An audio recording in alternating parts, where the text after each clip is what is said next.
Comme vous le savez bien, j'ai l'habitude de récupérer de nombreux vélos dans des magasins de vélos ou de les recevoir directement dans mon atelier. Mais aujourd'hui, c'est la première fois de ma vie que je viens chercher un vélo dans une grande surface. Et pas seulement ça, mais en plus, on m'a donné un rendez-vous avec une heure précise et on m'a dit qu'il y a une personne spécialement dédiée qui m'attend pour me remettre le vélo. Un traitement haut de gamme comme celui-ci. Découvrons ce qu'il y a à l'intérieur.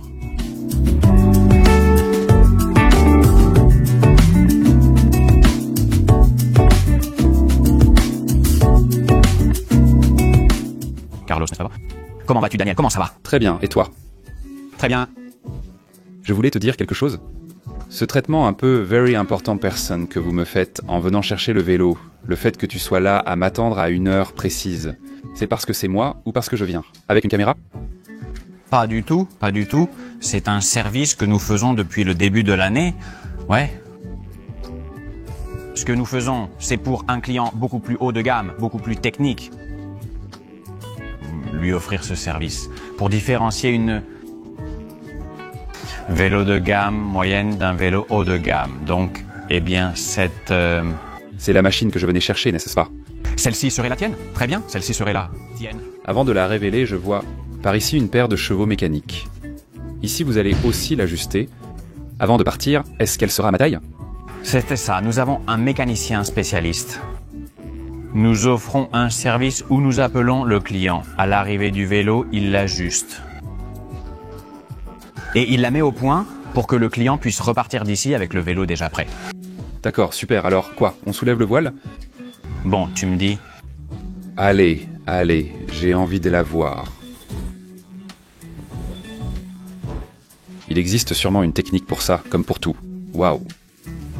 Une couleur noire, mat. Ceci. Ça a l'air de vouloir aller vite.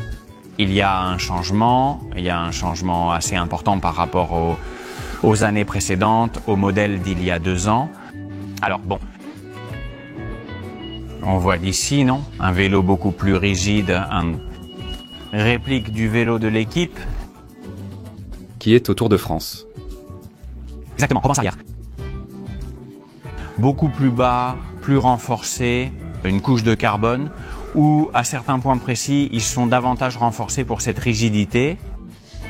Bon, des choses que tu connais déjà très bien ici, mais bon, beaucoup de détails.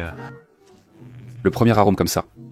Ça a l'air rapide. Ça a l'air d'avoir besoin d'un pilote dessus pour lui donner du rythme, du gaz. Et un rebranding ou une reformulation de tout votre produit, de ce que nous connaissions jusqu'à présent, qui n'a rien à voir, vraiment. Rien à voir. Et c'est vrai que c'est un vélo qui est aérodynamique, mais ce n'est pas non plus ce vélo-là qui te permet de grimper. Très bien. Elle a également un poids tel qu'elle est maintenant en taille M de 7700 grammes sans les pédales. Alors, bon. Super. Eh bien, nous allons faire le test. On l'ajuste? D'accord, c'est fait. Allons-y.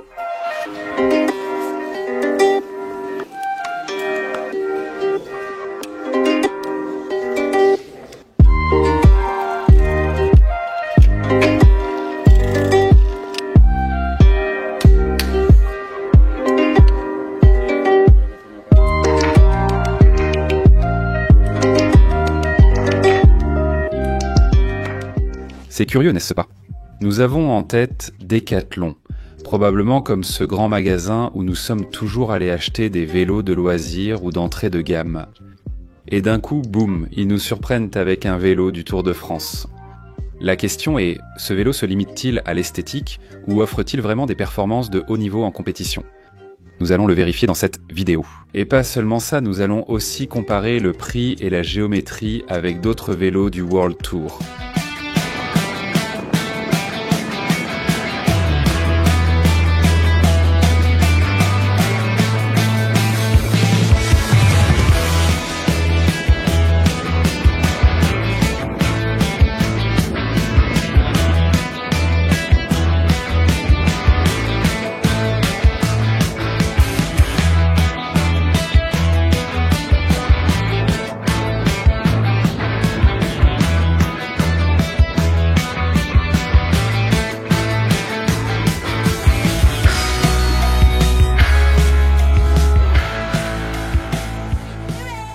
Le concept du vélo RCR est celui d'un aéro polyvalent, similaire à ce que l'on peut trouver sur une tarmac de Specialized ou une Madone de Trek. Van Rissel a effectué des tests en soufflerie, révélant un coefficient aérodynamique parmi les 10 meilleurs mondiaux. Des vélos de route. Vous pouvez imaginer, avec ces informations, à quel point il est facile d'atteindre des vitesses élevées avec cette machine et surtout de les maintenir si.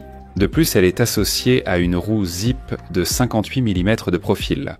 Avec celle-ci, les chances de rentrer à la maison lors d'une sortie avec peu de dénivelé et des moyennes dépassant 32 km/h, les risques augmentent considérablement.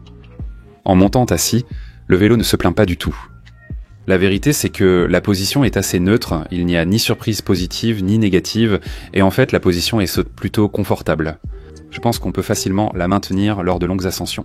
Cependant, la surprise positive arrive quand tu mets un peu plus de pignon et que tu commences chiquement à appuyer plus fort sur les pédales avec plus de puissance.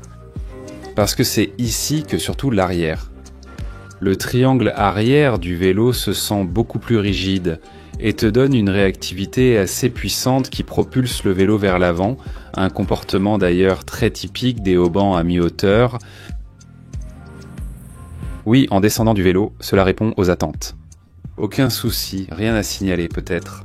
Le seul point à prendre en compte est le fait d'avoir des roues à profil aussi haut, ce qui nous oblige à anticiper nos mouvements dans les virages, car elles génèrent certaines inerties que l'on n'a pas avec des roues à profil plus bas. Mais en réalité, une fois habitué, il n'y a pas de problème. Passons maintenant en revue les composants de ce vélo, qui est exceptionnellement bien équipé. Pour commencer, toute la transmission est SRAM, force de nouvelle génération, bien sûr entièrement sans fil. Avec un 35-48 à l'avant et à l'arrière, on a un 10 vitesses de 33. C'est probablement l'une des options les plus adaptées à la montagne que SRAM puisse nous offrir. D'un autre côté, les roues attirent immédiatement. La tension, elles sont impressionnantes. Ces roues OnZip Faircrest 404, avec un profil de 58 mm, sont vraiment très hautes. Et surtout cette texture granuleuse, comme vous pouvez le voir, qui selon la marque sert à améliorer l'aérodynamisme de la roue elle-même en empêchant les turbulences du vent de s'accrocher à la jante et en leur permettant de passer plus rapidement. Non, ça c'est la théorie qu'il nous explique, mais même au niveau esthétique, elles ont une touche distinctive. Ensuite, pour les pneus, nous avons des Michelin Power Cup, un slick parfait en 28 mm. Les freins sont toujours des SRAM avec un disque de 140 à l'arrière et un 160 à l'avant, une combinaison parfaite. Et la selle, c'est la mythique Physique Antares, un modèle éprouvé depuis de nombreuses années, qui est toujours au catalogue. Je l'ai testé sur tous les types de vélos et franchement, c'est une selle très équilibrée. Si on passe à l'avant, on va trouver deux pièces de la marque Deda.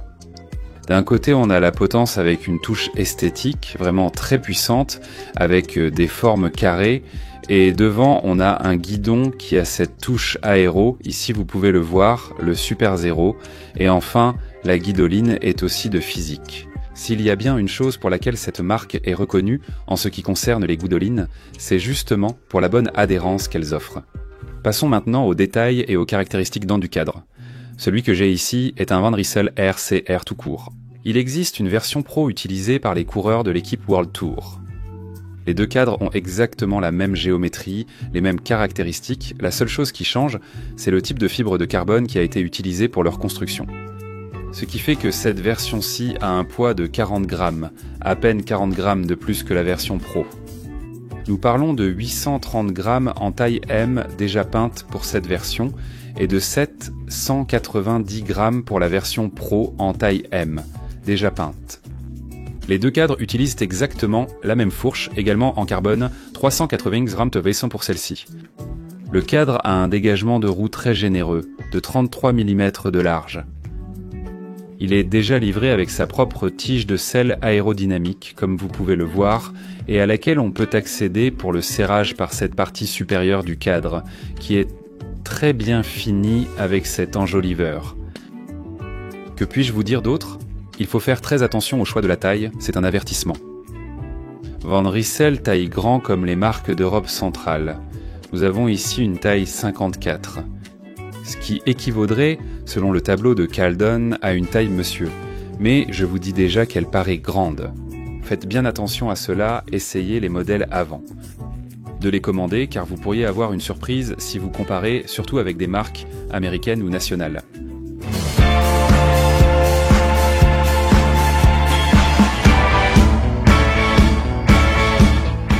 Si on jette un coup d'œil au site web de Van Rissel, on se rend compte que la marque insiste beaucoup sur le développement racing qu'ils ont voulu donner à ce vélo. Même dans le travail conjoint qu'ils ont réalisé avec le laboratoire aérospatial français pour développer de manière aérodynamique ce cadre. Disons qu'ils veulent vraiment nous montrer à quel point ils se sont investis pour pouvoir s'imposer de manière forte dans le monde de la compétition. Si quelque chose confirme cela, c'est une comparaison des géométries que je vous montre ici avec les principales concurrentes, aussi bien du World Tour que du monde des ventes. Désolé, votre message semble incomplet. Pourriez-vous le compléter afin que je puisse vous aider au mieux? M'a donné des treks. Et bon, même s'il est vrai que comparer les géométries des cadres de vélo de route n'est pas très amusant parce qu'elles se ressemblent beaucoup entre elles. Contrairement à des disciplines comme le vélo tout-terrain où il y a plus de différences, on peut en tirer plus de conclusions. Eh bien, ici, on peut vraiment confirmer que les mesures sont dans les standards qui sont en compétition avec d'autres grandes marques. Et d'une certaine manière, ici, on peut vraiment voir de façon évidente et avec des données objectives que ce vélo a les chiffres nécessaires pour être le champion de n'importe quelle course.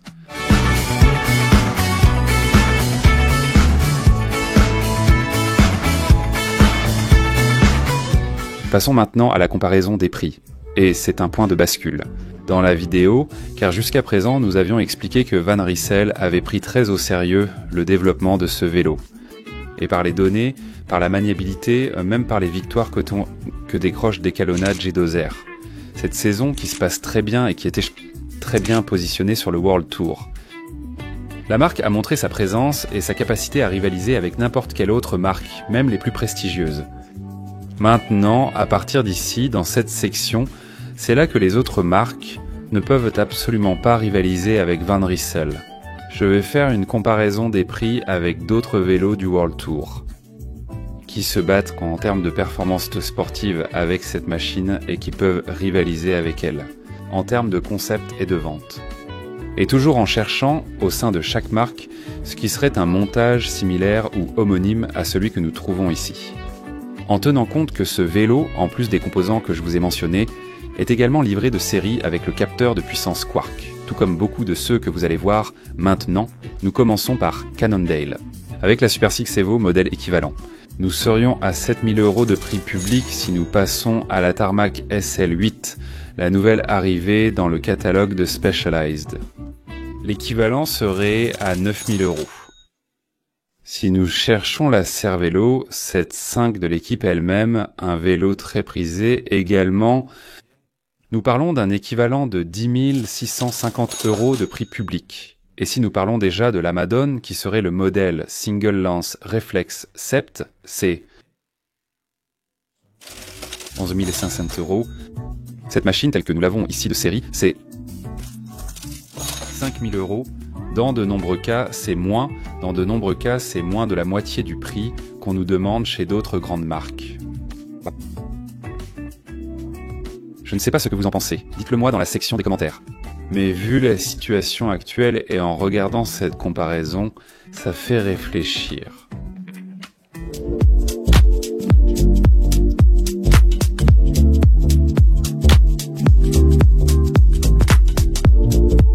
Passons maintenant aux avantages et inconvénients que j'ai pu trouver sur ce vélo. L'avantage principal, comme vous pouvez le deviner, est le prix. Aujourd'hui, vu la situation, il est difficile d'obtenir plus de technologie, plus de développement dans un cadre et de meilleurs composants.